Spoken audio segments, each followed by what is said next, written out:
नमस्कार, स्वागत है आपका डीवी लाइव ब्रेकिंग में। मैं हूं समीर आत्मज मिश्र और मेरे साथ हैं अमलेंदु उपाध्याय। छात्रों की गूंज जिस तरीके से पूरे देश में लगातार उसकी यात्राएं हो रही हैं और लगातार प्रदर्शन हो रहे हैं सरकार से छात्रों के लिए, जो छात्रों का परीक्षा जिस तरीके से हो रही है धांधली परीक्षाओं में, और शिक्षा व्यवस्था जिस तरीके से एक गर्त में जाती दिखाई पड़ रही है, उन सब मामलों में जिस तरीके से लगातार ये आंदोलन चल रहा है यूथ कांग्रेस का और कांग्रेस के छात्र संगठन का, ऐसा लगता है कि सरकार उसका संज्ञान भले न ले लेकिन घबराई हुई जरूर दिखाई पड़ रही है।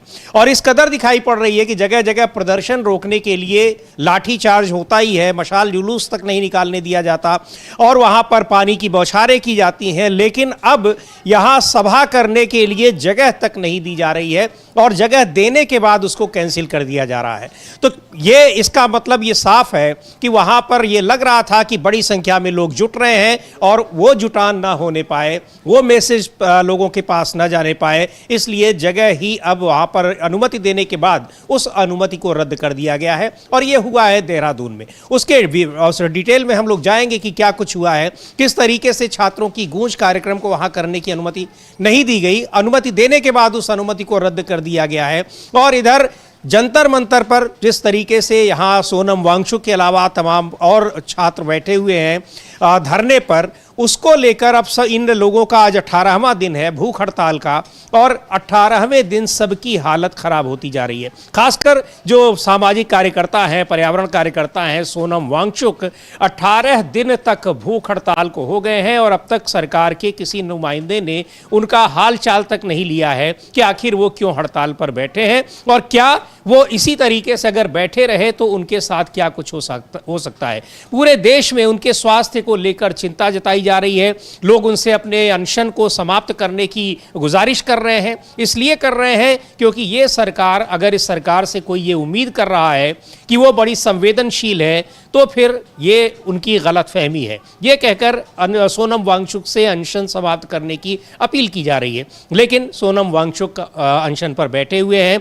धर्मेंद्र प्रधान की इस्तीफे की मांग को लेकर जंतर मंतर पर इस समय पूरा छात्रों का प्रदर्शन हो रहा है। तमाम दूसरे संगठन भी वहां पर प्रदर्शन कर रहे हैं और इन सारी चीज़ों से बेफिक्र सरकार इस कोशिश में है कि कैसे वो 360 से ज़्यादा सांसदों को बटोर ले, चाहे वो जिस पार्टी के हों, और मानसून सत्र में वो मन चाहे तरीके से जो बिल पास कराना चाह रही है उन बिल्स को वो पास करा ले। लेकिन ये होता संभव नहीं दिखाई पड़ रहा है क्योंकि बहुत सारे मुद्दों पर सरकार बुरी तरह से घिरी हुई है और चाहे वो छात्रों के ये मसले हो या फिर अयोध्या में चढ़ावा चोरी का मामला, वो भी दिनों दिन काफी आगे बढ़ता जा रहा है। कल उत्तर प्रदेश के मुख्यमंत्री योगी आदित्यनाथ को अचानक गृह मंत्री अमित शाह ने बुलाया। क्यों बुलाया उस पर भी हम लोग चर्चा करेंगे। क्या कुछ हुआ उन दोनों की बातचीत में, 40 मिनट की बातचीत में, वो बात की जाएगी। लेकिन जिस तरीके से अमलेंदु जी ये अनुमति देने के बाद उसको वापस ले लिया गया देहरादून में, जो 17 तारीख को छात्रों की गूंज कार्यक्रम होने वाला था,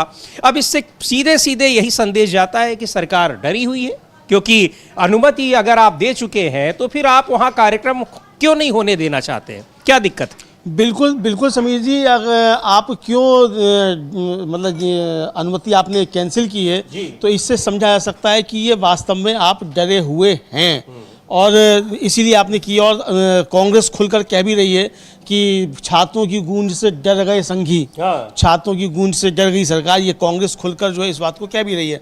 और समीर जी यहाँ मज़ेदार बात ये है कि इसके लिए परेड ग्राउंड की अनुमति लेकर 1,77,000 रुपए की फीस जमा की गई। फिर अचानक अनुमति कैंसिल करके बताया गया कि वहाँ दूसरा कार्यक्रम चल रहा है। लेकिन जब कल रात में देर रात वहाँ कांग्रेस के नेता पहुंचे परेड ग्राउंड पर तो वहाँ कोई कार्यक्रम चल नहीं था, पूरा खाली था। तो यानी आप ये करना चाहते हैं कि किस तरीके से आप झूठ बोलकर भी किसी ना किसी तरह से चाहते हैं कि यहाँ कार्यक्रम ना हो। नहीं, लेकिन एक सवाल है अमलेंदु जी, जब वो कार्यक्रम की अनुमति दी जाती है, आप तो बेहतर तरीके से जानते हैं कि सारी चीजों की जांच परख करके दी जाती है, तो क्या तब नहीं पता था जब आप अनुमति दे रहे थे कि वहां कोई दूसरा कार्यक्रम भी 17 तारीख को हो रहा है? असल में समीर जी है क्या, जो कि आरोप लग रहे हैं वो ये कि पहले तो अनुमति दे दी चूंकि कुछ था ही नहीं, फिर बाद में दबाव पड़ा होगा ऊपर से आकर कि अरे ये क्या कर रहे हो, मोदी जी के इस्तीफे तक बात आ जाएगी, राहुल गांधी आके यहाँ बोलेंगे, यहाँ से इस्तीफे की मांग उठेगी। पहले ही वहाँ आंदोलन काफी चल रहे हैं, छात्रों के भी आंदोलन वहाँ काफी चल रहे हैं उत्तराखंड में। दूसरा, जिस तरीके से वहाँ वो जो सांप्रदायिक सद्भाव बिगाड़ने की कोशिश की गई उसको लेकर बहुत सारा है, विस्थापन का मुद्दा वहाँ एक बहुत जबरदस्त तरीके से है। तो ये सारे मुद्दे, तो राहुल गांधी इन सारे मुद्दों को उठाएंगे और वहां से अगर छात्रों का आंदोलन उठ के खड़ा होगा तो बड़ी दिक्कत हो जाएगी। तो इसलिए फिर वो अनुमति जो है ये कहकर कि अभी वहाँ कार्यक्रम चल रहा है वो उसको कैंसिल किया गया।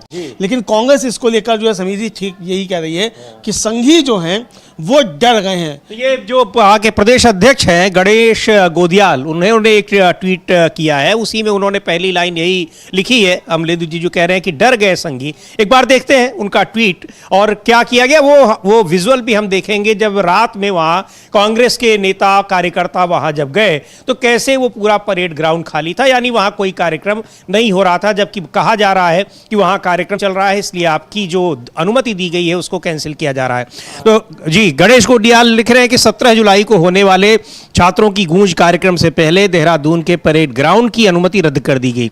वजह बताई गई कि ग्राउंड में दूसरा कार्यक्रम है, लेकिन देर रात कांग्रेस नेताओं के पहुंचने पर पूरा मैदान खाली मिला। साफ है राहुल गांधी जी के साथ खड़े हो रहे युवाओं की ताकत से डरकर बीजेपी सरकार ने ये साजिश रची है। तो ये गणेश गोदियाल हैं, उन्होंने ट्वीट किया है। ये देखते हैं ये विजुअल किस तरीके से जब वहां रात में कांग्रेस कार्यकर्ता जा रहे हैं तो क्या देख रहे हैं। जिस परेड ग्राउंड को ये कहकर अनुमति रद्द की जा रही कि वहां कार्यक्रम हो रहा है, तो वहां हो क्या रहा था। इस रात को हमारे यहाँ पर आने का जो कारण है वो ये है कि 3 दिन की इस ग्राउंड की परमिशन के बाद आज अंततोगत्वा प्रदेश की सरकार ने राहुल गांधी जी की इस प्रदेश में उपस्थिति को देखते हुए डर कर बहुत बेचैनी के साथ ये हमारी परमिशन रद्द कर दी। सरकार की ये दलील है साथ साथ में कि इस ग्राउंड में एक कार्यक्रम पहले से चल रहा है और यहाँ पर आने का हमारा मकसद ये है कि हम सोशल मीडिया और मीडिया के हमारे साथियों के माध्यम से ये दिखा पाए। और मेरा निवेदन है मीडिया से कि वो इस ग्राउंड के पूरे चारों तरफ अपना कैमरा घुमाएं और दिखाएं कि इस मैदान में अभी तक कोई कार्यक्रम नहीं है। सरकार ये कह रही है कि 11 तारीख से लेकर 15 तारीख तक हमारे यहाँ पर एक कार्यक्रम चल रहा है इस मैदान में और इसको 2 दिन के लिए भारत सरकार ने और एक्सटेंड कर दिया। अब 17 तारीख तक ये कार्यक्रम चलेगा।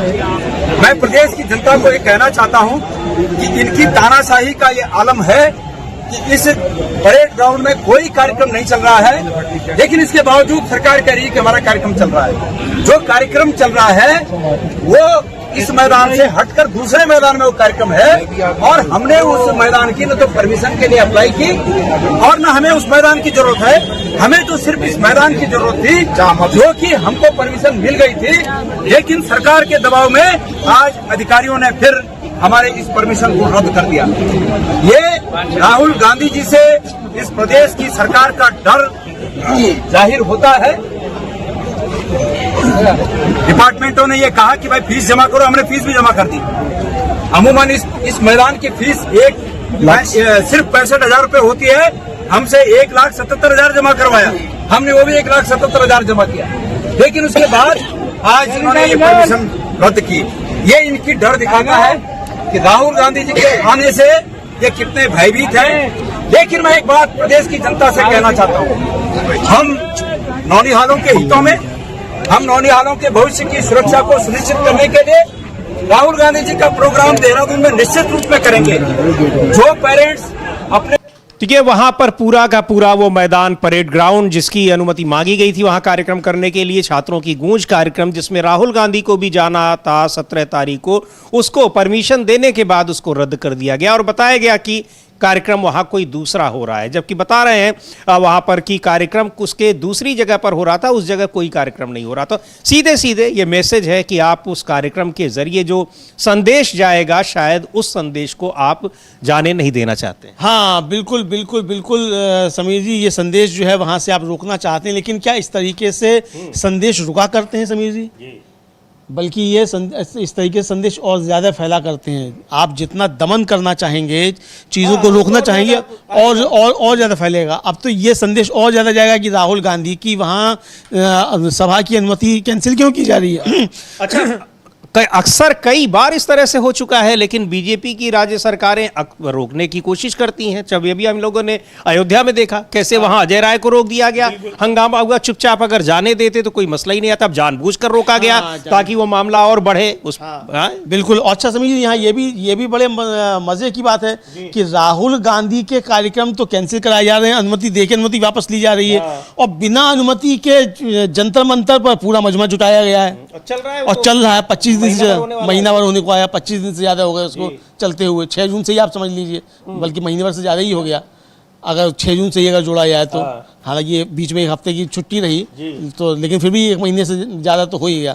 तो ये क्यों, अब मतलब सरकार की परेशानी क्या है ये समझा जा सकता है, और सरकार किसके दबाव में दिख रही है ये समझा जा सकता है। कांग्रेस का तो कहना ये है कि सरकार डर गई है, तो लेकिन डरी है या नहीं डरी है, लेकिन डर ये जरूर है कि यहाँ से बात सरकार के खिलाफ जनता तक पहुँच सकती है। ये डर तो समझिए जरूर है। बिल्कुल, ये डर है। और चूंकि वहां पर बड़ा कार्यक्रम था, हर जगह जहां ये कार्यक्रम हो रहे हैं बड़े कार्यक्रम, तो उसमें राहुल गांधी भी अगर जा रहे थे, निश्चित तौर पर इसको वहां पर ये मैसेज जाता सरकार के खिलाफ। और हालांकि सरकार के खिलाफ मैसेज तब भी जा रहा है क्योंकि जगह जगह ये छात्रों की गूंज कार्यक्रम हो रहे हैं। इधर रुड़की में वहां पर कार्यक्रम हुआ और यूथ कांग्रेस के जो अध्यक्ष हैं उदय भानशिव, वो भी थे उसमें। क्या कुछ कह रहे हैं उनको सुनते हैं। कार्यक्रम जगह जगह हो रहे हैं और हर जगह किसी न किसी तरीके से रोकने की कोशिशें हो रही हैं, लेकिन स्वाभाविक है कि आप कोई न कोई कारण बताएंगे ही तो, लेकिन रोकना संभव नहीं है। पर कोशिश ये हो रही है कि जितना ज़्यादा से ज़्यादा उसका दमन किया जा सके, चाहे वो वहाँ पर लाठीचार्ज करना पड़े या फिर पानी की बौछारें डालनी पड़े।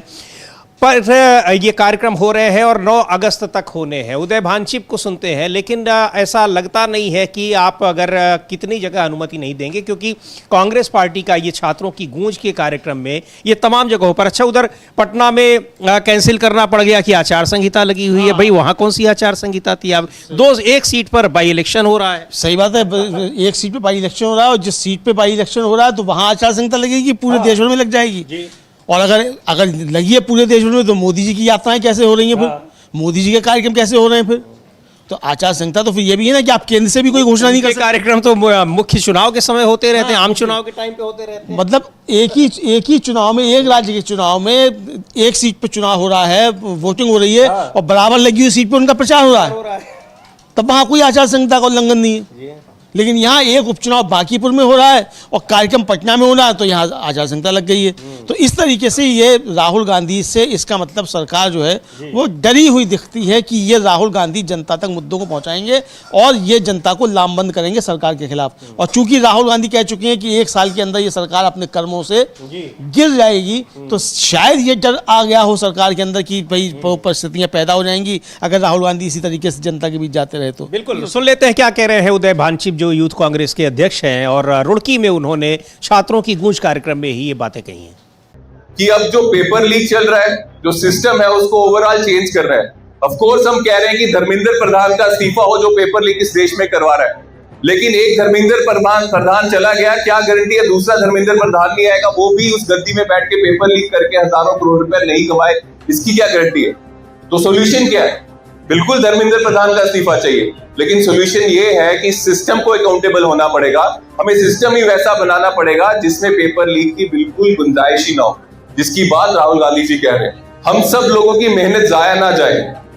आप में से जो लोग सच में अपनी मेहनत के दम पे जो ये सोचते हैं कि हम पढ़ लिख कर आगे बढ़ेंगे, एग्जाम्स क्रैक करेंगे, नौकरी लेंगे, तो ये यहाँ पर किस तरीके से बात सही कह रहे हैं कि धर्मेंद्र प्रधान तो खैर एक सिंबल है, वहाँ तो जो भी शिक्षा मंत्री होगा उसे करना वही होगा, लेकिन सरकार इस मांग को लेकर कितनी कह लीजिए कि उदासीन है ये दिखाई पड़ रहा है। छात्रों की और यहाँ पर तमाम सामाजिक कार्यकर्ता हैं उसकी बात भी करेंगे, जंतर मंतर पर 18 दिन से आमरण अनशन पर बैठे हुए हैं, और इन सब को लेकर किसी तरह की कोई चिंता इस सरकार में दिखाई नहीं पड़ रही। ये बड़ी हैरानी की बात है थे। आप इस्तीफा लीजिए ना लीजिए, कम से कम आप संवेदना तो जताइए, आप कम से ये महसूस तो कीजिए कि इतने बड़े मतलब लाखों छात्रों की समस्याओं को लेकर लोग अगर आमरण अनशन कर रहे हैं, इसका मतलब वो गंभीर समस्या है। बिल्कुल समीर जी, गंभीर, हाँ गंभीर समस्या है। रोज रोज आमरण नहीं करता, किसी को शौक भी नहीं होता है अपनी जान देने के लिए, तो कोई बड़ी समस्या है तभी कोई आमरण अनशन कर रहा है। लेकिन समीर जी, मैं देख रहा था सोशल मीडिया पे तमाम वीडियोस वायरल होते, एक लड़की जो कह रही है कि सोनम वांगचुक ने असल में आमरण अनशन करने के लिए गलत सरकार चुन ली। ये अन्ना हजारे का तो 11वें दिन अनशन खत्म हो गया था, उनकी मांग भी मान ली गई थी। यहाँ तो 17 दिन हो चुके और सरकार की तरफ से कोई आया ही नहीं सुनने के लिए कि तुम्हारी मांग भी क्या है। और यही बात तो अभी कल हम लोगों ने अखिलेश का भी ट्वीट दिखाया, तो वो भी यही कह रहे थे कि आप गलत समय पे बैठे हुए हैं, इस सरकार की सेहत पे कोई असर नहीं पड़ने वाला है। अच्छा समीर जी, ये सरकार तो अपने ही लोगों को मरवा देती है आमरण अनशन में बैठा के, तो आपको आप क्या हैं भाई? स्वामी सानंद, स्वामी निगमानंद तो जो हैं वो इन्हीं के लोग थे ना। स्वामी सानंद जो थे, प्रोफेसर जी अग्रवाल, वो तो इन्हीं के आदमी थे ना। और मांग क्या कर रहे थे? गंगा की सफाई की मांग कर रहे थे, और उस गंगा की सफाई की मांग कर रहे थे जिस गंगा माँ ने मोदी जी को बुलाया था कि बेटा आ जाओ बनारस में, तो उसी गंगा की सफाई की बात कर रहे थे। तो उनको ही निपटा दिया इस सरकार ने, और एक लाइन का ट्वीट करके मोदी जी ने तिरछी कर ली। दुख हुआ मोदी जी को, निपट गए तब दुख हुआ। तो सोनम वांगचुक के लिए तो वो दुख भी नहीं होगा, और नेहा के लिए तो बिल्कुल नहीं होगा। ये तो पहले ही सब हाँ राष्ट्र विरोधी घोषित किए जा चुके हैं। तो नेहा और बाकी 25 छात्र जो बैठे हैं उनके लिए नहीं होगा। लेकिन समीर जी, ये सवाल कल भी हमने कहा था, आज फिर ये सवाल है कि भाई अगर ये आपने आंदोलन शुरू किया था, तो आपने अगर मस्खरेपन में शुरू किया था, तो मस्खरेपन का अंजाम तो यही होगा। सोनम वांगचुक जैसे शरीफ आदमी को इस मस्खरेपन में नहीं कूदना चाहिए था। सवाल ये कि अगर आपको ये नहीं था कि आप लोगों को जुटा सकते हैं, और आपके प्रवक्ता आप खुद कह रहे हैं कि साहब आंदोलन इसलिए नहीं सफल हो पा रहा क्योंकि लोग नहीं आ रहे, लोग क्यों आएंगे? सवाल ये ना कि लोग क्यों आएंगे। हाँ, और सबसे ज्यादा हैरानी की बात तो है कि जिनकी समस्या को लेकर आप बैठे हैं वो तक नहीं आ रहे हैं, वो छात्र नहीं आ रहे। अच्छा, जो लोग थोड़े से पहुंचे हैं तो वो बहुत कम संख्या में पहुंचे हैं, आ रहे हैं लोग दूर दूर से आ रहे हैं, जिनको कुछ लगता है कि शायद, लेकिन वो भी जब यहाँ से जाते होंगे तो वो निराशा लेकर जाते होंगे। तो ये एक तरीके से समझिए, ये षड्यंत्र भी हो सकता है कि किसी तरीके से आंदोलनों से भरोसा ही लोगों का खत्म कर दो।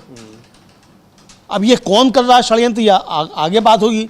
लेकिन जिस तरीके से सोनम वांगचुक की जान खतरे में डाली गई है, और लगातार उनकी जान को खतरा बना हुआ है, नेहा की जान को भी खतरा है, और जो 25 छात्र बैठे हुए हैं उनकी भी जान को खतरा है, ऐसे में सबसे ज़्यादा ज़रूरी ये है कि इनकी पहले ये आमरण अनशन जो है इसको तोड़वाया जाए, भूख हड़ताल तोड़वाई जाए, क्योंकि ये सरकार नहीं सुनेगी किसी भी हाल में। बिल्कुल, और इसको लेकर दिल्ली हाई कोर्ट में एक याचिका भी दायर की गई है कि तत्काल उस पर सुनवाई हो और इनसे ये कहा जाए कि इनको ये अपना आमरण अनशन खत्म करे, सरकार के ऊपर दबाव डाला जाए कि वो कोशिश करे कि अपना आमरण अनशन तोड़े, वहां से जाएं।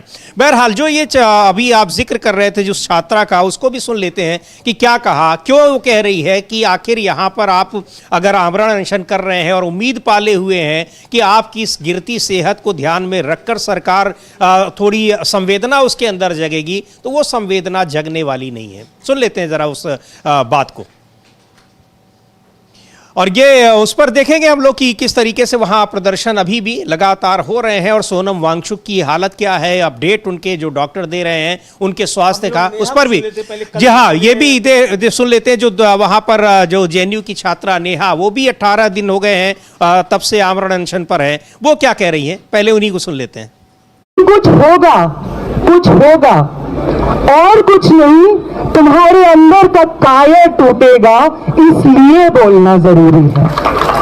आज के समय में जब आपके ऊपर दमन का, जुल्म का बूट रखा हुआ हो, और उस बूट के दर्द से आह करने को जुल्म बता दिया जाए, जेलों में भर दिया जाए, सोनम वांगचुक जैसे एनएसए जैसी चीजें लगा दी जाए, तो बोलना बहुत जरूरी है। लेकिन इस सत्ता ने बहुत कोशिश की है, जी तोड़ कमर तोड़ कोशिश की है कि आपको और हमको कायर बना दें।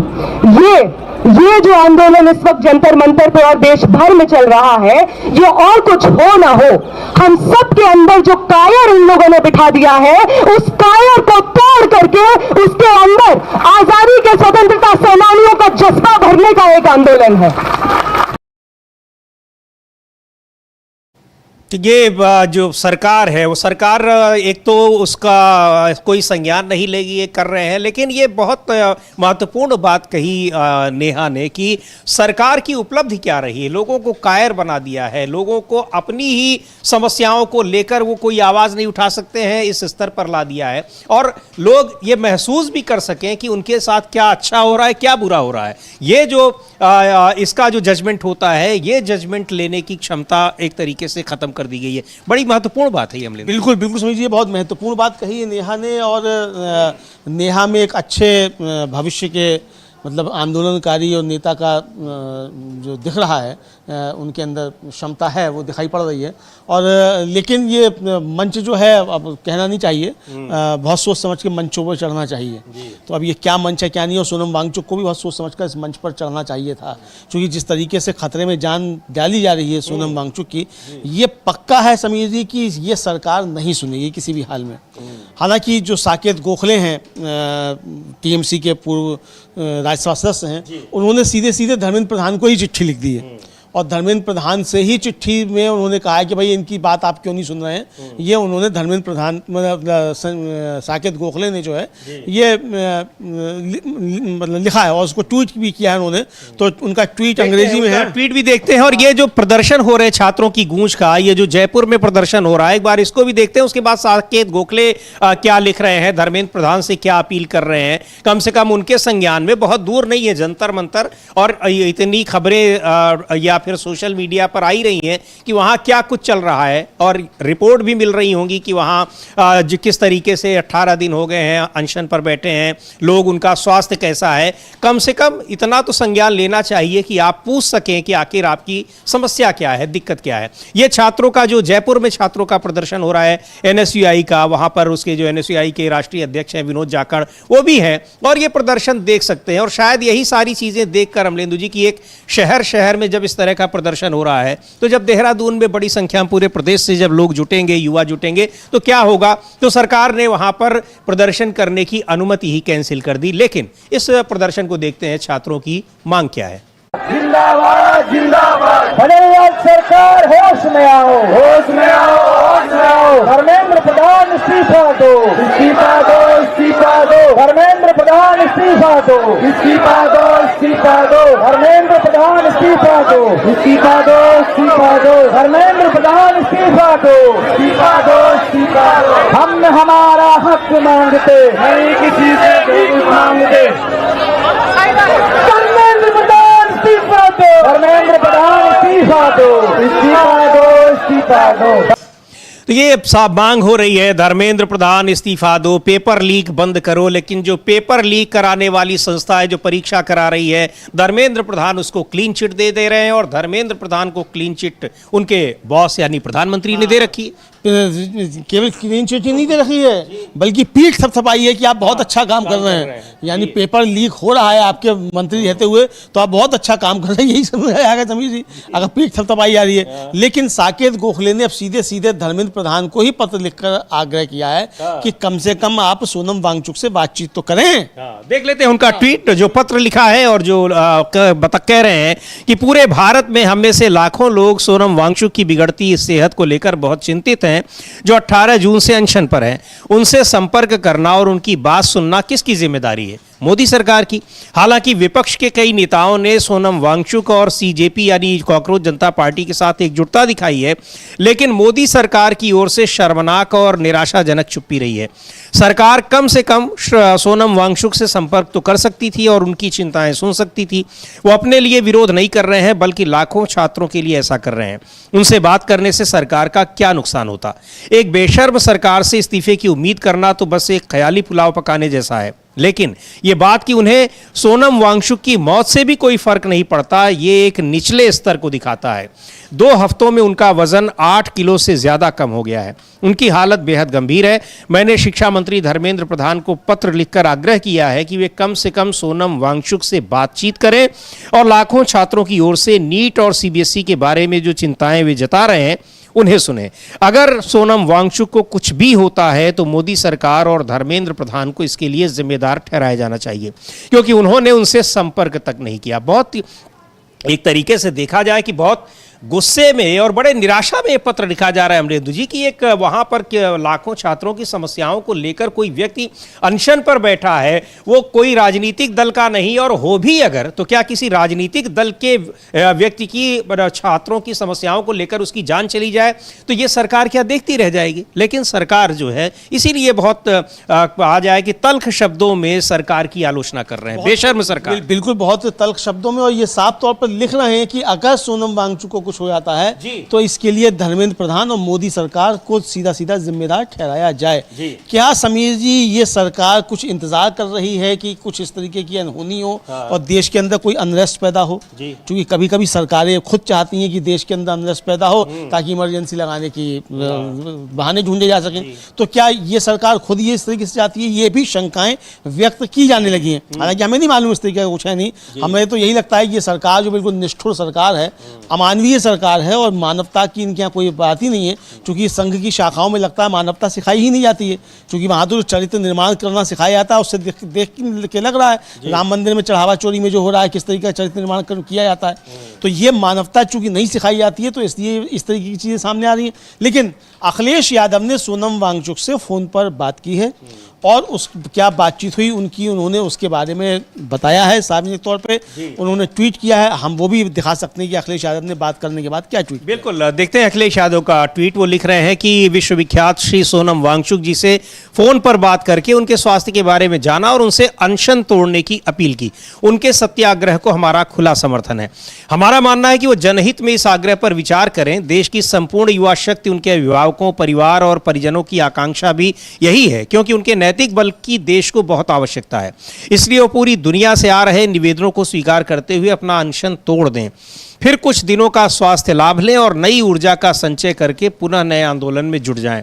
उनसे सविनय आग्रह है कि वो नकारात्मक, भ्रष्ट, बेईमान, लोकतंत्र विरोधी सांप्रदायिक भाजपा के विरुद्ध हो रहे आंदोलनों को पूरे देश में विस्तारित कर जन एकजुटता की अखंड कड़ी बने। नीट की परीक्षा के घोटाले के बाद मंदिर में चोरी के महापाप का भंडाफोड़ भी एक गहरा दिव्य संकेत है। डॉक्टर को धरती पर भगवान के रूप में ही देखा जाता है। हम सब तो मंदिर और मेडिकल दोनों के गहरे संबंध में विश्वास करते हैं। धर्म के मनोबल का और चिकित्सा का मनोवैज्ञानिक संबंध भी होता है। जिस तरह संपूर्ण विश्व का मीडिया सोनम वांगचुक जी के लिए चिंतित दिखाई दे रहा है, उसका एक दूसरा पक्ष ये भी है कि इससे भाजपा राज में दुनिया भर में हमारे देश की डेमोक्रेटिक इमेज बुरी तरह खंडित हो रही है।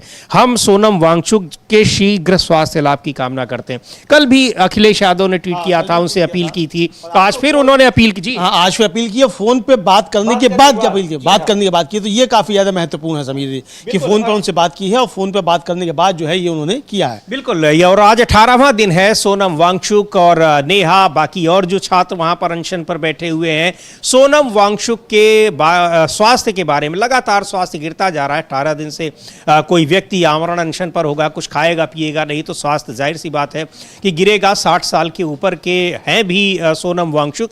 क्या कह रहे हैं डॉक्टरों ने जब उनकी जांच की, चेकअप किया, चूंकि रूटीन वे में चेकअप होता है, तो क्या जो ताज़ा अपडेट है उनके स्वास्थ्य के बारे में उसको भी देखेंगे डॉक्टर क्या बता रहे हैं। लेकिन स्वास्थ्य काफ़ी गिर गया है और चलने फिरने में अब उनको दिक्कत हो रही है। हाँ बिल्कुल समझिए, चलने फिरने में काफ़ी दिक्कत हो रही है और जो एक अचेतन स्थिति होती है लगभग वो स्थिति हो गई है। और समीर जी, कई डॉक्टर्स को मैंने देखा है और बातचीत भी की है, उनका सबका कहना है कि 14वें दिन के बाद कार्डियक अरेस्ट का खतरा बहुत बढ़ जाता है और ये तो आज हो गया 18वां दिन। तो अब बहुत ज़्यादा खतरा है, किसी भी समय कुछ अनहोनी हो सकती है। तो इसलिए ये सरकार जो है इस्तीफा तो खैर क्या लेगी और क्या नहीं, लेकिन ये बहुत गंभीर जो है वो स्थितियाँ पैदा हो रही हैं। सरकार को समझना चाहिए कि अगर कुछ अनहोनी हो गई तो देश के अंदर एक नया बवाल हो सकता है। बिल्कुल। और चूंकि अलग अलग जगहों से सोनम वांगचुक से अपील की जा रही कि अनशन तोड़ दें। दिल्ली हाई कोर्ट में आज एक याचिका भी दायर की गई है और उसमें यह कहा गया है कि सरकार के से कहा जाए कि वो उनका अनशन तोड़वाए, क्योंकि अब 18 दिन तक हो गए हैं, सरकार की ओर से कोई कोशिश की ही नहीं जा रही है। बहरहाल डॉक्टरों ने क्या कहा है, अपडेट क्या दिया है उनके चेकअप के बाद, वो सुन लेते हैं। 15 जुलाई 2026 सुबह 9:30 बजे मिस्टर सोनम वांगचुक का 18वें दिन का जो अनशन है उनका हेल्थ बुलेटिन प्रस्तुत करने जा रहा हूँ। आज का जो इम्पोर्टेंट पैरामीटर्स है वो डिस्कस करूंगा। सबसे पहले आज उनका जो वेट है वो 57.15 है, जो कल उनका 57.55 था, यानी कल से आज में 24 आवर्स में उनका 400 ग्राम वेट लूज़ हुआ है। ब्लड शुगर इनका 80 मिलीग्राम पर डेसीलीटर है। हाइड्रेशन फेयर है, ही इज़ मेंटली अलर्ट। और उनका जो बीपी है लाइंग डाउन और स्टैंडिंग पोजीशन में 1110/70 और 105/76 है। सैचुरेशन उनका 97%। Thank you. ये उनका अपडेट है लगातार, यानी कल से लेकर आज तक में 400 ग्राम वेट, लगभग आधा किलो वेट कम हो गया है। एक दिन में 400 ग्राम वेट कम होने का मतलब समझिए कि अब मसल्स टूटना शुरू हो गई। जी हाँ, मसल्स टूटना शुरू होना ही एक बड़ा खतरा जो है वो जान के लिए है। ये समझा जा सकता है, यानी कि अब ग्लूकोज भी शरीर में नहीं बचा, तो ये बहुत खतरनाक स्टेज जो है वो आ रही है। गुर्दों पर असर पड़ेगा समीर जी। इसके बाद भी अगर आज भी तोड़ देते हैं, इसके दुष्परिणाम आने वाले 20 साल तक रहेंगे शरीर पर जी।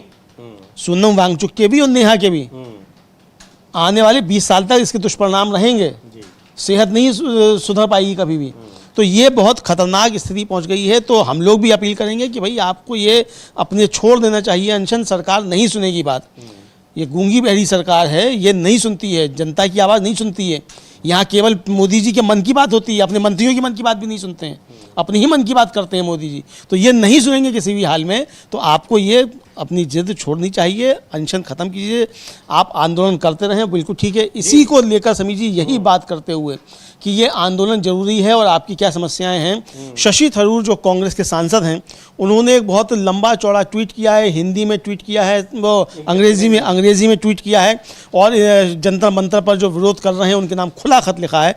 वो हम दिखाते हैं उनका ट्वीट और आप हिंदी में उन्हें बता। बिल्कुल, ये उनका ट्वीट जो है कि लिख रहे हैं कि जंतर मंतर, ये प्यारे युवा दोस्तों, आज मैं आपसे एक राजनेता या सांसद के तौर पर नहीं बल्कि एक ऐसे व्यक्ति के तौर पर बात कर रहा हूं जो युवा भारतीयों की, आपकी पीढ़ी के साथ जो हो रहा है उसे लेकर परेशान है।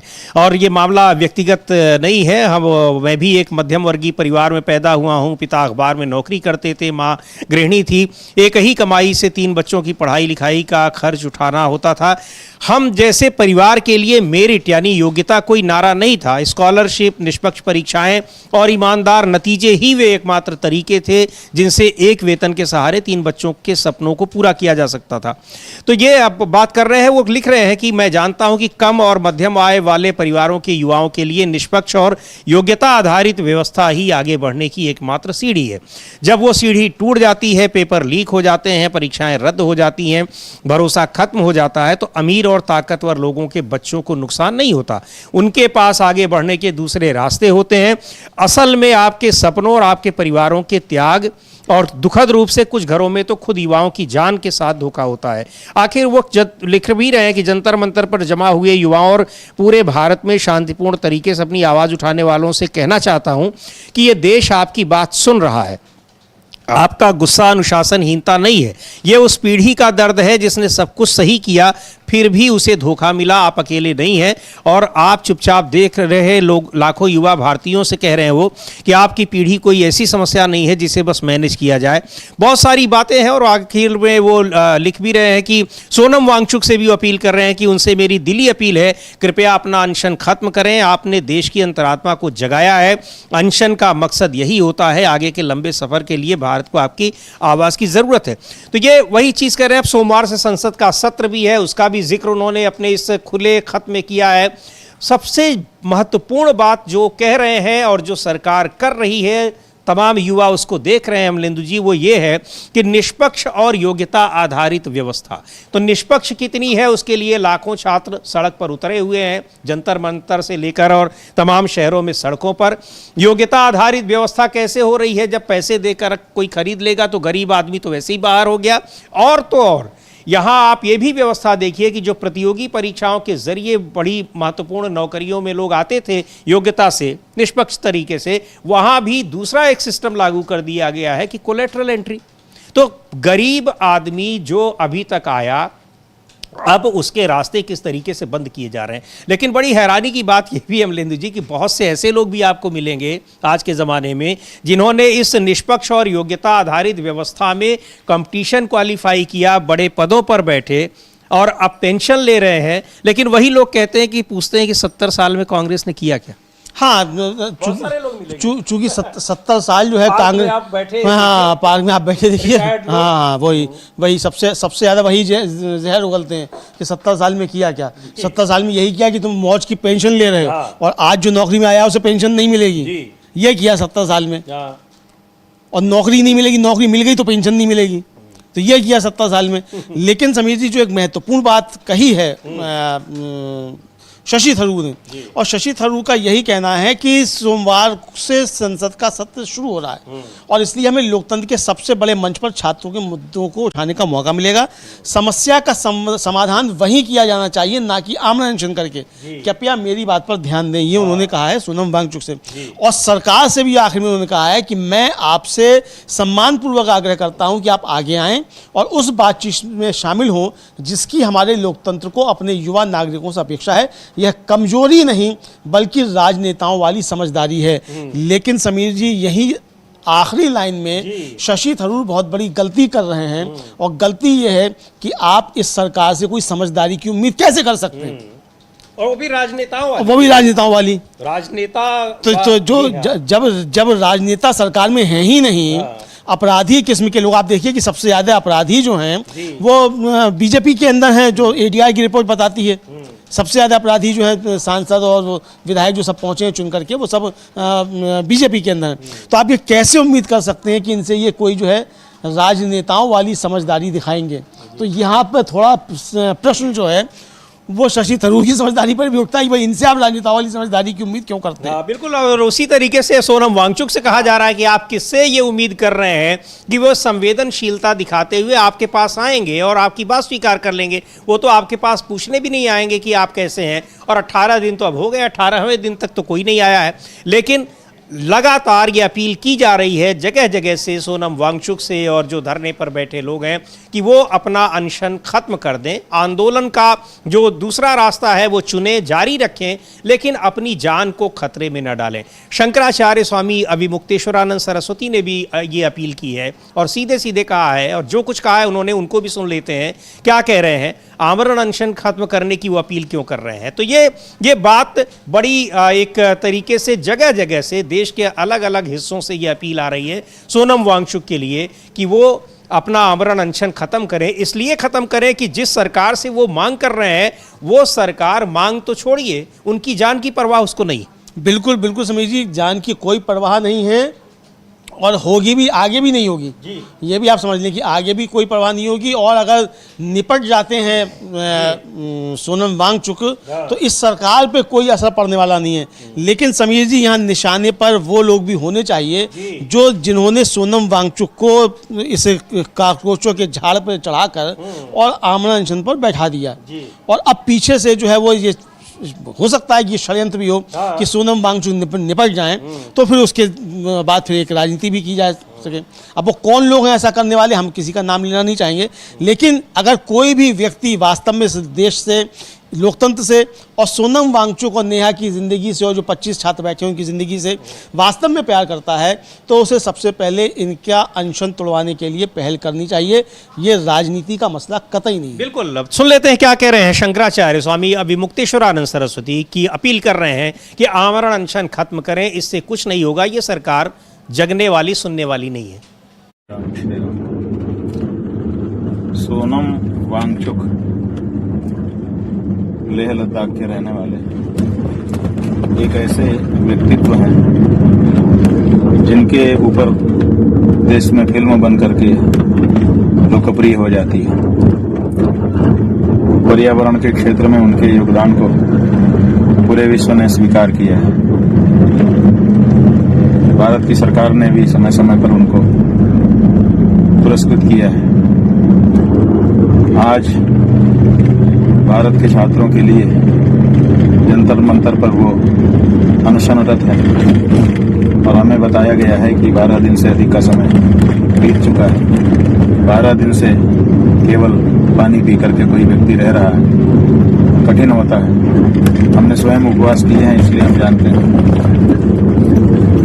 अगर उनकी तबीयत में कोई गड़बड़ी पाई जाती है और इससे उनको शारीरिक मानसिक कोई क्षति होती है, कौन इसको पूरा करेगा। इसलिए भारत की सरकार से हमारा कहना है कि इसमें हस्तक्षेप करें, जो निर्णय आपको लेना हो लीजिए, उनको जबरदस्ती उठाना हो जबरदस्ती उठा दीजिए, वो भी हमको मंजूर है, लेकिन तिल तिल करके उनको, एक सज्जन व्यक्ति को, एक अच्छे उद्देश्य के लिए जो बैठा हुआ है उसको तिल तिल करके मन पे देखना किसी को भी अच्छा नहीं लगता है, हमें भी अच्छा नहीं लगता है।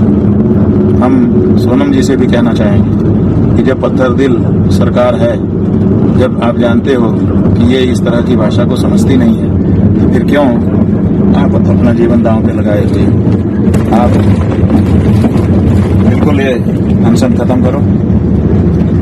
अनशन से कुछ नहीं होगा, ये बिल्कुल नहीं सुनेंगे। आपकी मांग बिल्कुल उचित है, हम आपकी मांग के साथ हैं, लेकिन आपके तरीके पर अब हम असहमत हैं। पहले हम इस तरीकों को अपना चुके हैं और हम देख चुके हैं कि इसका ज़्यादा फर्क नहीं पड़ता है। इसलिए अब तो आप अगर कुछ कर सकते हो तो मतदाताओं को प्रेरित करो कि वो देश में ऐसी संवेदनहीन सरकारों को दोबारा न लाने के लिए खड़ी हों। शायद उसका कुछ प्रभाव पड़े राजनेताओं के ऊपर। इसलिए आपका वीडियो हमने देखा। तो कह रहे हैं कि ये पत्थर दिल सरकार है और इससे नहीं उम्मीद करनी चाहिए। इस तरीके को के लिए वो आलोचना भी कर रहे हैं कि आपने ये तरीका क्यों अपना लिया, आपका किस उम्मीद में आपने ये तरीका अपना लिया है। बिल्कुल सही सवाल है समीर जी। इस सरकार से ये कैसे आप उम्मीद कर सकते हैं कि आपकी आवाज़ सुनेगी। और फिर वही बात कि भाई जो शंकराचार्य पे लाठियाँ चलवा सकते हैं, जो प्रयागराज में जाने क्या क्या करवा सकते हैं महाकुंभ के दौरान, जो चढ़ावा चोरी में जो है आरोप लग रहा है, विपक्ष आरोप लगा रहा है कि चढ़ावा चोरों को बचा रहे हैं, तो जो ये सब काम कर सकते हैं तो वो आपकी ये बात सुन लेंगे, ये कैसे उम्मीद की जा सकती है समीर जी? ये बड़ी सवाल है।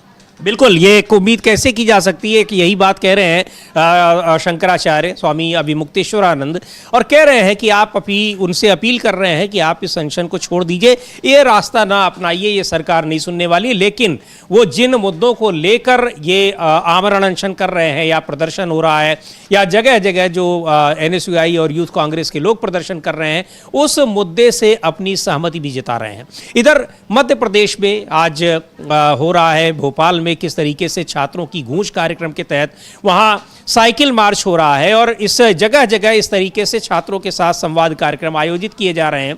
तो आज मध्य प्रदेश के भोपाल में ये कार्यक्रम हो रहा है। एक बार देखते हैं कि वहां किस तरीके से जो यूथ कांग्रेस है और जो कांग्रेस का छात्र विंग है किस तरीके से प्रदर्शन कर रहा है। को दिला के ही लेंगे हम दम,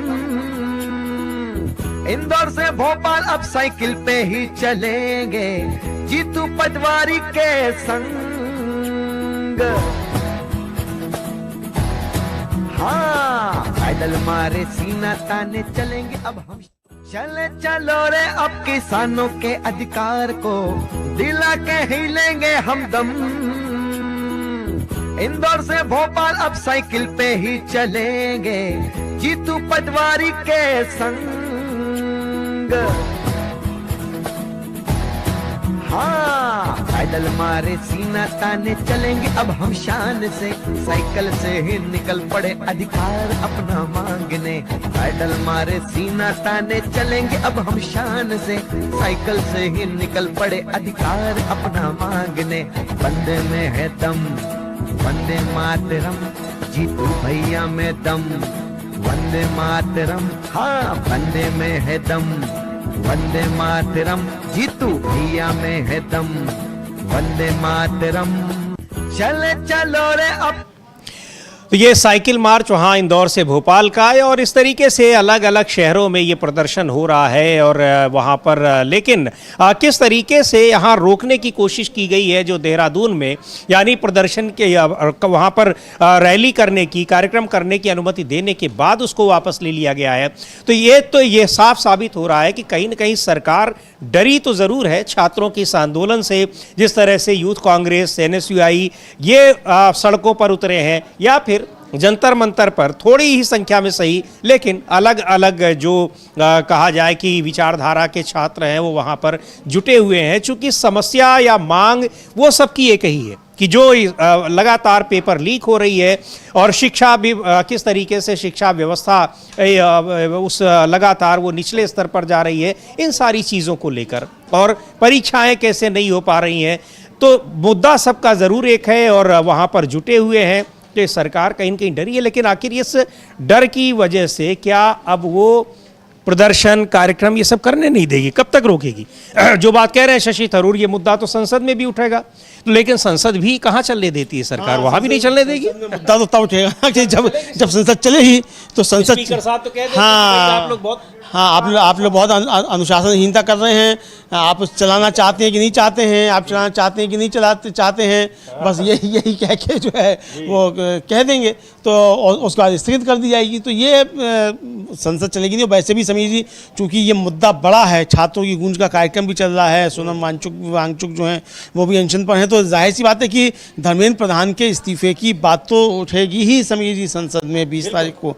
और ऊपर वाला ना करे कुछ गंभीर बात हो जाए, तो अगर ऐसा हुआ तो और ज़्यादा बहुत गंभीर चीज़ जो है वो उठ जाएगी समीर जी। तो ये अब देखा जा सकता है कि सरकार इस पर क्या निर्णय लेती है, मानती है कि नहीं मानती है।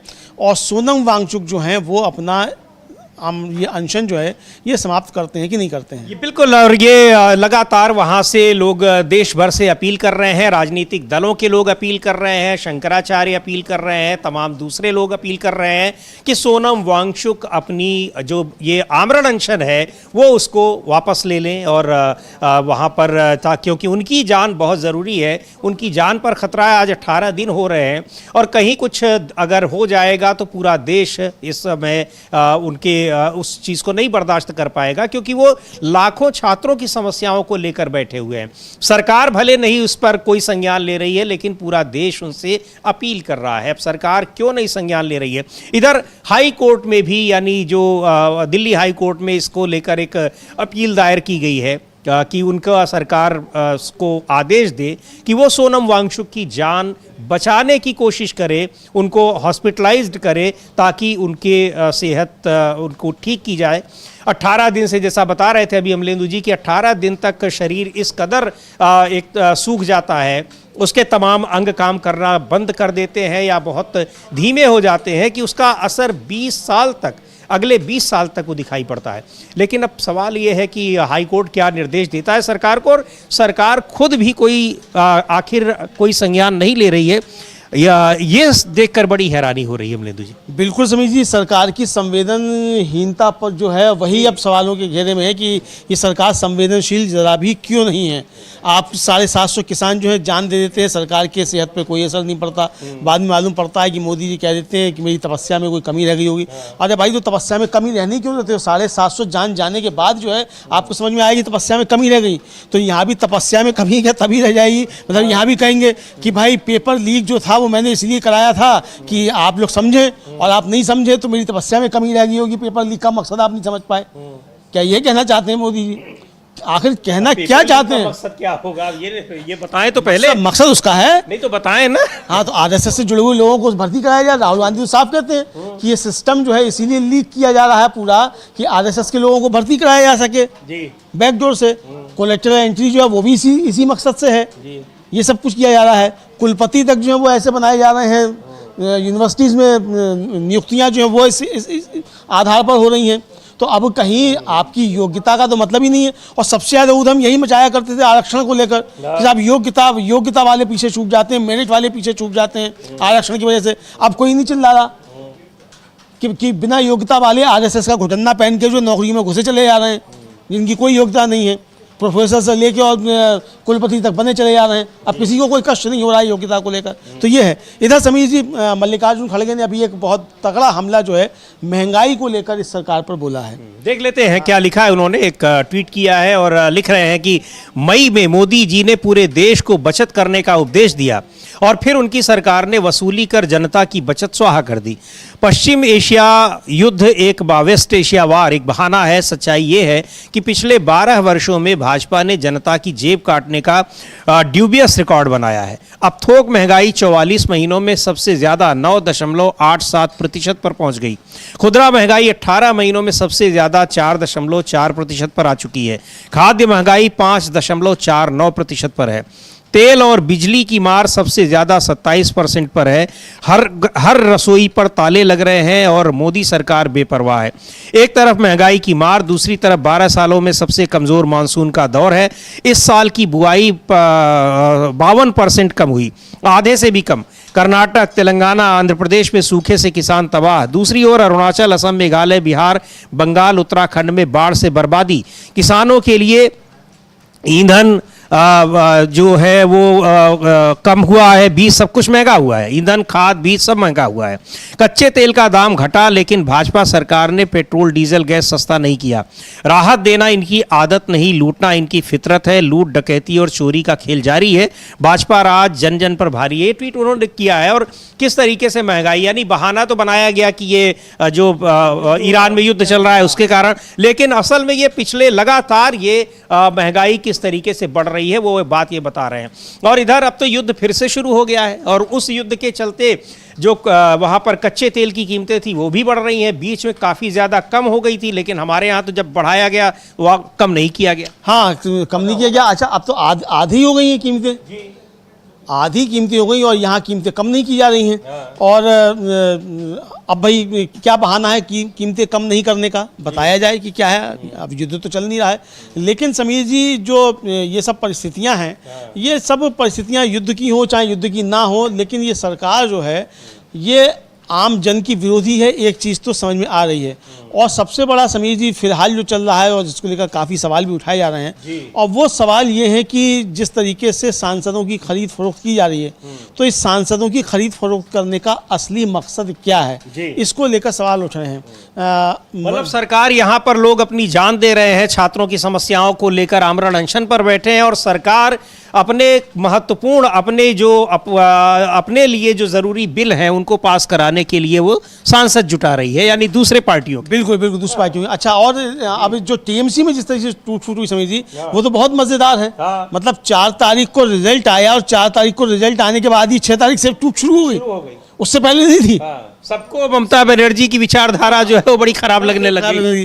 जो जब जीत के आए तब खराब नहीं लग रही थी, जब चुनाव में थे तब खराब नहीं लग रही थी, 2 दिन बाद ही आने लगी। आरजेडी के सांसद मनोज झा वो भी इसको लेकर सवाल उठा रहे हैं, उनको भी हम सुनते हैं। और उनका साफ तौर पर कहना है कि भाई इनके जो किसी मकसद के बागी या बिना किसी मकसद के बागी है क्या ये फैसला 4 तारीख को आया था, लेकिन उससे पहले तो बगावत के कोई लक्षण नहीं थे। और अगर उससे पहले बगावत के लक्षण थे जो लोग छोड़ के जा रहे हैं, जैसा अभिषेक बनर्जी करते थे, तो भाई चुनाव में छोड़ देते। तब अभिषेक बनर्जी को क्यों लेके जा रहे थे अपनी रियासत? अभी भी छोड़ दे, इस्तीफा दे के तब वो जाए फिर। हाँ, जाओ मैदान में आओ, फिर लड़ो, बीजेपी ही तुमको समर्थन दे दे। बिल्कुल, सुन लेते हैं, मनोज झा को भी सुनते हैं। लेकिन इधर और खेल चल रहा है कि केवल टीएमसी ही नहीं, अभी चूंकि सारी गणित के बावजूद अभी 360 तक नहीं पहुंच पा रहे हैं, तो अब कहां पे जो 1-1, 2-2 सांसद कहां से जुटाए जा सकते हैं उसको लेकर भी कवायद चल रही है। और महाराष्ट्र में अब शरद पवार की पार्टी के नेताओं से भी मुलाकातें हो रही हैं, अखबारों में ये खबर छपी है। हालांकि उसका खंडन भी आ रहा है, लेकिन क्या कुछ हो रहा है वहां भी, वो भी देखेंगे। पहले सुन लेते हैं मनोज झा क्या कह रहे हैं, आरजेडी के सांसद। सर, 20 रेबल टीएमसी एमपी जो है उन्होंने कहा है कि उनको लोकसभा सीट मिलेगी, स्पीकर ने उनको इंश्योर किया। आप रेबल क्यों कह रहे हैं इनको? रेबल विद अ कॉज और rebel without a cause, rebel without rhyme and reason. ये 4 तारीख को आया था ना फैसला, उससे पूर्व तो रेबेलियन के कोई लक्षण नहीं थे।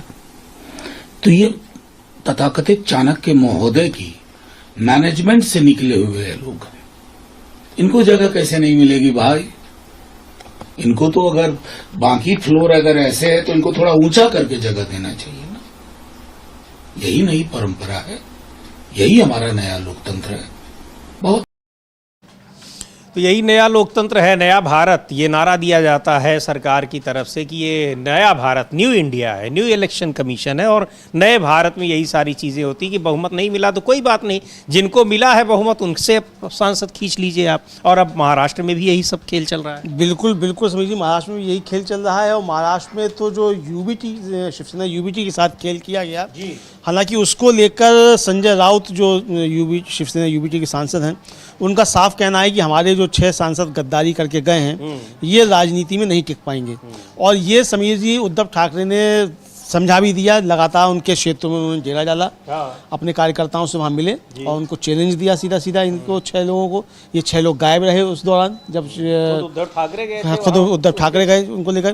तो अब संजय राउत क्या कह रहे हैं कि हम इनको क्यों नहीं टिकने देंगे और इनका क्यों टिके रहना मुमकिन नहीं है, क्या कानूनी दांव पेच है ये। और समीर जी, इन कानूनी दांव पेचों की वजह से ही लगता है कि आगे की जो ऑपरेशन लोटस है उस पर फिलहाल ब्रेक लग गया है। बिल्कुल, उस पर ब्रेक लगने के पीछे और भी कारण है। जब यहाँ जिस तरह से तमाम मोर्चों पर घिरी है सरकार, उस पर भी लग गया है, और अयोध्या मामले में खास तौर पर। लेकिन सुन लेते हैं क्या कह रहे हैं संजय राउत।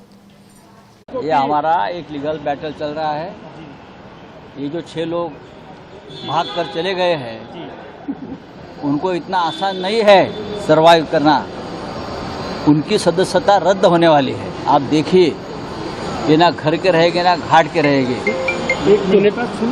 हाँ, और हमने कहा कि आप ऐसे किसी पार्टी में जब तक ओरिजिनल पार्टी का ये निर्णय नहीं होता है मर्ज होने का, तब तक आप 6 लोगों को अधिकार नहीं है कि जब चाहे लेटर लिखो लोकसभा अध्यक्ष को, हमको मर्ज होना है। कानून में नहीं है, संविधान के सेक्शन जो 10th शेड्यूल है उसमें उस बारे में कोई मार्गदर्शन नहीं है। तो यहाँ क्या किस तरीके से वो टिक नहीं पाएंगे, कानून और संविधान सारी चीज़ें हैं। लेकिन देखा गया है कि अक्सर ऐसे मामलों में कानून या कह लीजिए कोर्ट से भी वही फैसले आते हैं जो सूट करते हैं बीजेपी को या सत्तारूढ़ पार्टी को। बहरहाल क्या होगा इन सांसदों का, ये देखने वाली बात है। और सरकार की कोशिश है कि ये रहे अपनी ही पार्टी में, लेकिन वो वोट उनकी पार्टी को दे तमाम जब विधेयक पारित हों। बहरहाल क्या कुछ होगा, मानसून सत्र शुरू हो रहा है 20 तारीख से, उसके पहले बहुत सारी परिस्थितियां बन रही हैं। लेकिन जिस तरह तमाम मोर्चों पर सरकार घिरी हुई है, तो बचाव कर पाना बड़ा मुश्किल है। विधेयक लाना और विधेयक पारित कराना तो दूर की बात है। इधर जो अयोध्या में चढ़ावा चोरी का मामला है और जिसमें बुरी तरीके से सरकार भी घिरी है, भारतीय जनता पार्टी भी घिरी है, उधर आरएसएस भी घिरा हुआ है, उसको लेकर इस समय ज़बरदस्त बवाल मचा हुआ है पार्टी के भीतर भी। और यहाँ विपक्षी दल इस मुद्दे को जीवंत बनाए हुए हैं। और क्या कुछ हो रहा है भी हम लोग सुनेंगे उसमें कि इस अयोध्या मसले को लेकर किस तरीके से इधर क्या कुछ। अभी जब हम लोग चर्चा कर रहे थे कि कैसे शरद पवार की पार्टी यानी एनसीपी जो है शरद पवार गुट, उसमें भी तोड़फोड़ की खबरें आ रही हैं और उसके लिए एक मीटिंग की गई है। तो उसको लेकर कुछ कहा है सुप्रिया सुले ने, एनसीपी की नेता, एनसीपी शरद पवार गुट की नेता। उनको सुन लेते हैं। थोड़ी देर पहले उन्होंने प्रेस कॉन्फ्रेंस की, इस पर उन्होंने क्या कुछ कहा कि क्या उनकी मीटिंग हुई है नहीं, क्योंकि कुछ अखबारों में छपा था कि देवेंद्र फडणवीस जो महाराष्ट्र के मुख्यमंत्री हैं, उनके घर पर शरद पवार का जो एनसीपी है, दोनों गुटों के नेताओं की एक बैठक हुई है। तो सुप्रिया सुले उस पर क्या कह रही हैं, उनको सुनते हैं। 50% अगर ये बढ़ाने की करेगी, क्या एनडीए के साथ आप जुड़ेंगे? ऐसे बहुत से सवाल हैं, इसका जवाब आप दीजिए। अभी कोई भी बिल का प्रस्ताव हमारे यहाँ नहीं आया। कोई भी चर्चा डिलिमिटेशन के बारे में न हमने किसी से की है, न किसी ने हमसे की। तो जब बिल आएगा तब हमारा स्टैंड होगा। लेकिन जो भी बिल आएगा, हमें विस्तार से इंडिया अलायंस में चर्चा करेंगे। हमारी जो चर्चा हुई थी उसके बारे में मैंने कई लोगों से उसमें चर्चा की थी। तब डीएमके हो, हम हो, सपा हो, 50% के बारे में हम सोचेंगे, ऐसा हमने कहा था अभी जो सत्ता में है उनको। लेकिन वो बिल में नहीं आया, इसलिए वो बिल तो गिर गया।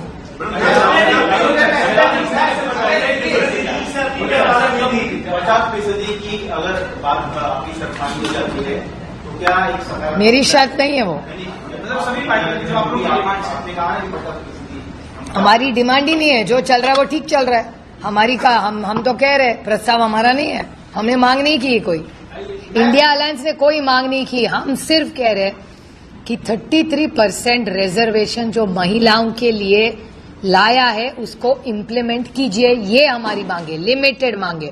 डीलिमिटेशन की कोई भी मांग इंडिया अलायंस ना एनसीपी एसपी ने की है, हमारी कोई मांग नहीं है। हमारी सिर्फ इतनी मांग तो ये सीधे सीधे कह रही हैं कि ये यहाँ आरक्षण के मुद्दे पर इंडिया अलायंस का जो विजन है वो क्लियर है, स्टैंड क्लियर है, और डीलिमिटेशन को लेकर भी क्लियर है। जो इंडिया अलायंस कहेगा वही, यानी जो खबरें आ रही हैं कि एनडीए के साथ मिल जाएंगे, कर जाएंगे, तो वो पूरी तरीके से निराधार। इस वक्तव्य के जरिए एक बात और उन्होंने कह दी जो बिना कहे समझी जा सकती है, कि हम इंडिया गठबंधन में ही हैं और वहीं रहेंगे।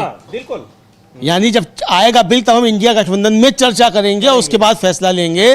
और हमने पहले भी इंडिया गठबंधन में रह के ही फैसला लिया, तो यानी हम पहले भी इंडिया गठबंधन में ही थे और वहीं रहेंगे और वहीं चर्चा करेंगे। ये तरीके से स्पष्ट कर दिया सुप्रीम। बिल्कुल, ये स्पष्ट कर दिया। और लेकिन चलते चलते ये बात भी कर लें कि जो अयोध्या में चढ़ावा चोरी को लेकर जो मामला तूल पकड़ता चला जा रहा है, उसको लेकर पार्टी के भीतर किस तरह की बेचैनी चल रही है। कल अमलेंदु जी जो बैठक बुलाई अचानक मुख्यमंत्री योगी आदित्यनाथ को गृह मंत्री अमित शाह ने, 40 मिनट चर्चा हुई। जो तस्वीरें आई मीटिंग के दौरान की, वो ऐसा लग रहा था कि ये चर्चा सामान्य नहीं थी। बताया तो जा रहा है कि 2027 के विधानसभा चुनाव पर चर्चा के लिए है, लेकिन दोनों नेताओं की जो बॉडी लैंग्वेज दिखाई पड़ रही थी वो कुछ और ही कहानी कह रही है। हाँ बिल्कुल समझिए, असल में दोनों बहुत बलशाली हैं और दोनों बहुत ताकतवर हैं, और तो दो ताकतवरों के बीच में कोई किसी को पड़ना भी नहीं चाहिए कि क्या है क्या नहीं है, मालूम पड़ा किसका पल्ला भारी हो जाए, किसका कमज़ोर हो जाए। लेकिन जो चित्र आए वो ये बता रहे हैं कि अंतःपुर में कुछ ठीक ठाक नहीं चल रहा है। ये बस ये तो एक बिल्कुल साफ है कि कुछ ठीक ठाक नहीं चल रहा है। बहरहाल बातचीत क्या कुछ हुई आ ही जाएगा, उसके बहुत सारे उस बातचीत में क्या और उसके बाद क्या कुछ हो रहा है। लेकिन इतना ये बिल्कुल स्पष्ट है कि चढ़ावा चोरी को लेकर जो पार्टी के भीतर महाभारत मचा हुआ है, उसको लेकर वो जल्दी शांत होता दिखाई नहीं पड़ रहा है। अब 20 तारीख से 20 जुलाई से जब संसद का मानसून सत्र होगा, उसमें पार्टी उसका बचाव कैसे करेगी। और इधर यहाँ छात्रों की या जो तमाम मुद्दों को लेकर प्रदर्शन हो रहे हैं, सड़कों पर उतर रहे हैं, उन सब से सरकार अपने को दिखा रही है कि वो बिल्कुल एक उदासीन है, लेकिन अंदर से डरी कितनी है ये पता लग रहा है कि जब देहरादून में कांग्रेस पार्टी के यूथ कांग्रेस और एनएसयूआई के कार्यक्रम को दी गई अनुमति वापस ले ली गई। आखिर क्यों ले ली गई, बड़ा सवाल है। चूंकि कहा गया कि वहाँ कार्यक्रम हो रहा है, लेकिन कांग्रेस के कार्यकर्ता दिखा रहे हैं कि वहाँ तो कोई कार्यक्रम नहीं चल रहा है। पर आगे अब देखते हैं कि ये अनुमति कहाँ कहाँ नहीं दी जाएगी, क्या पूरे देश में ऐसा होगा, तो ये इस पर रहेगी नज़र। लेकिन ये सारी चीज़ें दिखा रही हैं कि तब जो छात्रों के बीच, युवाओं के बीच जो उबाल चल रहा है, उससे सरकार बुरी तरीके से डरी हुई है। अब इस कार्यक्रम को यहीं समाप्त करते हैं। मुझे और अमलेंदु उपाध्याय को दीजिए इजाज़त। नमस्कार।